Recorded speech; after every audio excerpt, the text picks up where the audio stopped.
Okay, hi. So, we've had such a lovely morning. I've been here since morning, had a lovely immersive experience. And then with Swami Nityananda, we had such a lovely talk. And I'm going to be talking about trauma. And the uniqueness about understanding trauma today is about recognizing the physiology of trauma in our body. So mostly people are thinking that trauma is a story or an event that happened outside, something from outside, traumatic, came onto me, into my life. And no, that's not trauma. So I'm going to demystify what trauma is, because trauma is really in the body, not in the event or in the story. But to talk about the body, I would like to know if you are all in your body right now. Are you? Yes. Like, I want to see that. So I'm going to have some music, and I'm calling my wonderful friend who's been my partner in crime in this work for many, many years, Rishi, to come on stage. I want to see that you are in your body. It's not enough that you say you're in your body. You have to prove it to me. So, music, please. We're going to play, no, my track, Michael Jackson, Got to Be Starting Something. We're going to be starting something. So, chosen by Rishi. And if you're in your body, you'll get the rhythm. If you're not getting the rhythm, you're not in your body. That's simple, okay? So rhythm is one of the most therapeutic tools that we can access to be present in the body. When we are present in the body, we are present with health. And that's basically the premise of the work. We're just waiting for the cue. How many of you do yoga? Wow, that's half the room. How many of you do any kind of dance? That's wonderful. Okay. How many of you do martial arts? Rishi does martial arts. Don't mess with him. He's very good. Judo expert. So Rishi's going to guide us. All you have to do is just snap or tap or clap. You have to be in rhythm.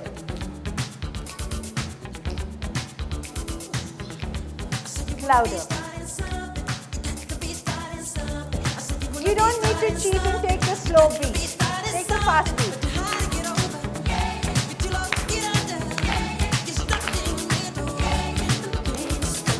Can I have you stand up?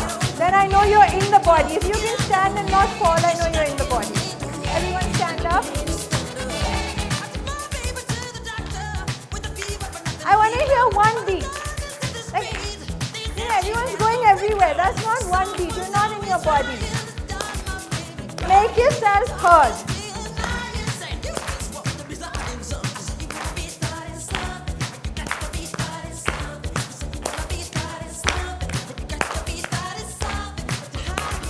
Stamp your feet. Everyone stamp your feet. No hands. Take the faster rhythm.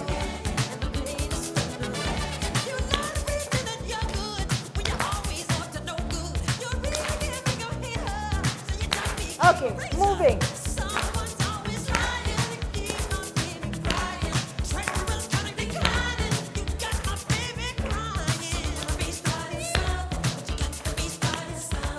Imagine if you could just heal trauma like this.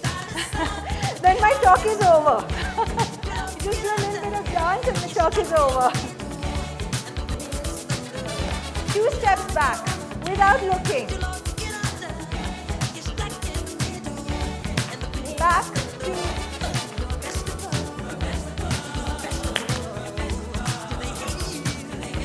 How does it feel when you're moving back without looking? Do you have trust? You trust your body will be there for you? Your feet carry you? Okay, thank you. Thank you so much, Rishi. You can lower the music. Thank you. Thank you to all of you. That was just a little bit of warm-up to get into your body. Very quickly, before your attention goes anywhere else, keep your attention on your body. You know the awareness that you had on your body, in your footwork, in snapping, in the rhythm. Your attention was with your body. It's very unlikely that you were thinking about what you're going to cook tonight or which recipe you'll follow or what's your plan tomorrow while you were doing this, right? So that's called being present in the body. Now, as you are still present in the body and before the mind checks out somewhere else, pay attention to what is the sensory experience happening in your body right now. Your breath, your heartbeat, maybe there's a rush of energy moving somewhere. Maybe there's a tingle in your spine. Maybe your hands are tingling from the clapping. Simple, ordinary sensations. We're not making meaning out of it. We're just observing how vitality and energy expresses itself in the body. And this is called sensations. And the body communicates with us through the language of sensations. Now, when we want to connect with the body, the language of communication with the body is through sensations. If we have a headache, there's a sensation of compression and pressure, and we recognize that that's uncomfortable. When we have joy, the breath opens up, the chest is open, the throat is open, the jaw is relaxed, and that already imprints us that this is a sensation of comfort. When we have butterflies in the stomach, that can be a butterflies of happy and joyous excitement, or there can be butterflies of nervous disposition. And we know that. And then there are many other subtler sensations underneath all these very obvious experiences that we need to be a little bit more quiet, still, and present to be able to sense it, experience it, so that we can really know what is our body conveying to us. And that's when we come into therapeutics for trauma. Okay, I have, can we go back? Back. Where's, yeah. Zenobia, you can come here. So, sure. That's my colleague Zenobia. She works with me in the clinic. So, go back one more. So, I'm a craniosacral therapist, and I've been in this work for more than 25 years. Craniosacral therapy is paramedical, physical therapy, very gentle touch, non-invasive. It's subtle work. And I work with people from, diverse health conditions in all age groups, from infants with birth trauma, birth injury, all the way to the elderly, end-of-life support. And it also is integrated therapeutics, because I'm also a somatic practitioner. With the somatic work, it makes me a trauma-informed therapist, so I'm easily able to integrate trauma in the nervous system while people are coming with knee problem, back problem, jaw problem, migraine problem, and also understanding the trauma as a cause behind these health conditions. I've been teaching the work since 10 years, international diploma trainings here in Bombay. And the work, it has really high beneficial effects and outcome, but the work is very simple. It's subtle, it's gentle, it's soft. And it's slow therapy, like slow food, slow farming, slow growing. The work is slow therapy. But in therapeutics, something very beautiful happens, like it happens with biodynamic farming or with slow cooking. The contradictions dissolve, polarities meet, paradoxes come together, and slow becomes fast, subtle becomes deep, less is more, far is near, silence is loud, and gentle is powerful. So whenever you come across something so subtle and gentle, don't dismiss it. Still waters run deep. So when we go into transforming trauma, we are accessing the inherent intelligence in our body. Our body is already a very intelligent system, and there are multiple intelligences in our body, not just what we what we use for thinking or for memory, but the body itself has its own autonomic corrective system. So when you must have heard the word somatic very often, somatic therapy, somatic treatments, that's a common term in the last 15, 20 years. Somatic intelligence, soma means, in Greek it means the body. So intelligence of the body, we're accessing the intelligence of the body. The body and brain are extensions of each other. They are not separate. They are connected by a complex pathway of nerves that carry information to and fro. The biggest mistake we do in healthcare is we separate the body from the mind. So if somebody has mental anguish, they're not addressing the nervous system in the body to support the mental anxiety. When somebody has a lot of breathing issues or stomach distress, they're not supporting how a stressed mind could be influencing this. So integrated holistic therapy recognizes the body as one unit of function. Some very fundamental principles of health. Our body is an instrument of health. Its blueprint design is to be healthy. We were never designed, the creator that designed our body didn't design with the idea, let's make this unhealthy. The design of the body was always to function in health. That's our blueprint design. No matter what happens, we can always return back to this blueprint. And our body works as a unit of function, not in parts. To experience our body in wholeness as one unified whole is magical. It's the way we are educated in school, we are taught to think in parts, to break things out and process them in parts. The mind needs to process information in a linear way. But the body functions as one unit of wholeness. So if we are working with somebody's shoulder, we can very well address the hip, or we're working with the toe, we can address the cervical area, because through the fascia connections, through the fluid circulation, the body is connected as one. And the body exists in present time. You are here now, all of you. You're not where you were yesterday or going to be where you are tomorrow. Right here, you're right now, right here. So when we want to be present, we just come to our body because our body is always present. The body is never in the past or future. It will never be, our body will never be here and be in the past and the future. No matter where the mind goes or what memories we are filled with, the body is always in the present. And the most important thing about being in the present moment is that the present moment becomes a gateway to health. So healing is happening now. It's a present continuous. I cannot go to 2 years ago and heal something. That time doesn't exist anymore. I cannot say I will heal this after 5 years when I finish this issue that I'm dealing with.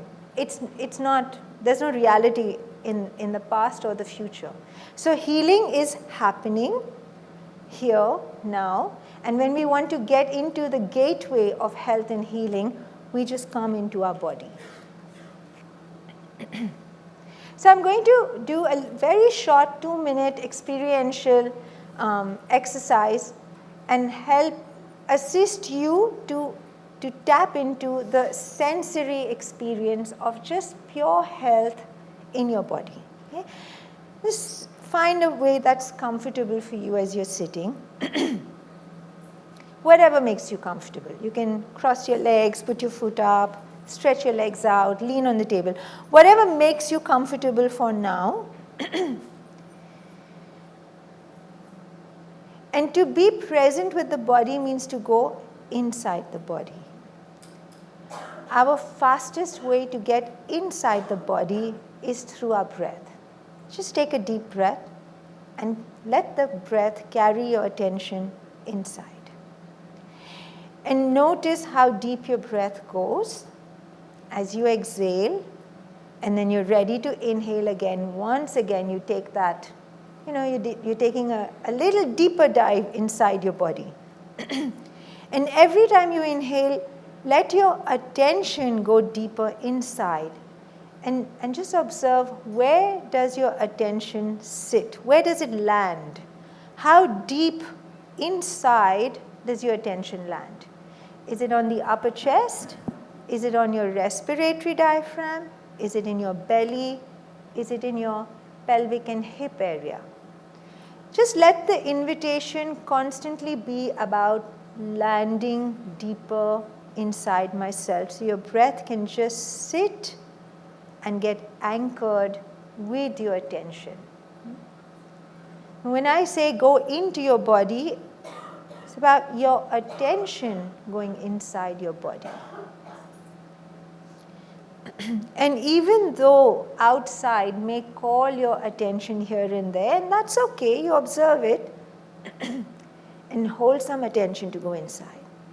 And as you're settling inside your body, getting anchored with the breath, now just expand your awareness to all of you. Like just your whole body. Can you notice your whole body in one moment of time? Wholeness in one moment. And observe, what is the quality of experience you have right now? What do you recognize about the experience of your body in wholeness right now? You can use one word to describe it. And if you like, just say it out loud. Wholesome. Calmness. Anybody else wants to just throw it? Peaceful. Present. Still. This is what the body does for you. That's it. It's so simple. The body does this for you. And this is called the beginning of self-regulation. Self-regulation of our autonomic nervous system. This is the beginning. This becomes a doorway to deeper health. So when we come to trauma, trauma is not in the story, it is in our body. It is not in the event, it is in the nervous system response of our body to that event. Yeah? If you imagine a seaside village, fishing village by the seaside, we go there either, I must have been a small child, or I'm traveling with a group of friends where there is a small child. The children from the fishing village will look at the ocean and wait for a big wave to come to them. They have the skills to play with the waves and ride it, so they wait for it. Somebody who's coming to the ocean for the first time sees a big wave splash over them, water splatters in, they almost have a drowning experience because their lungs are flooded, and for the rest of their life they have hydrophobia. Right? The wave was not the trauma. It was the experience of the nervous system based on the skills that an individual had or not have that created a traumatic experience. And that was in the body. So trauma can be caused by, difficult events, injury, intense illness, surgery, shock, loss, unprocessed grief, long-term abuse, different kinds of abuse. All of these are common factors that can imprint our nervous system with trauma. But when we look at any of them independently, two people will get typhoid. One person who has a very low resiliency in their nervous system, their system will go into traumatic shock, while another person who's had a very healthy, high resiliency, high heart rate variability, their system just breezes out of it. So typhoid itself is not the trauma. How the nervous system responded to it is what creates a trauma imprint. The body's response to trauma can dysregulate our autonomic functions, causing the very common lifestyle diseases that we know. diabetes, hypertension, blood pressure, indigestion, hormonal imbalances, joint problems. Trauma often sits in the joints because that's where it gets bound. Autoimmune issues, sleep disorders, fatigue, loss of natural homeostasis, just loss of natural equilibrium. And this is called dysregulation of our autonomic nervous system. So there is an evolutionary process and design to trauma response. And it's been going on for, we've been evolving as a human species for millions of years. So roughly about 2.5 million years ago, as human beings, we did not have so much facility for meeting life. We had very limited skills. And you must have heard the word playing possum. Possum is a small animal that when a predator comes and finds it, it just shuts down, goes into freeze, its breath stops, heartbeat stops, it plays dead. And then animals, predators will never hunt a dead animal. So it smells a possum, it sees it's dead, knocks it over, goes somewhere else for a living animal. The possum is rolled over, the neuroception of the possum realizes the threat is gone, and slowly it stretches out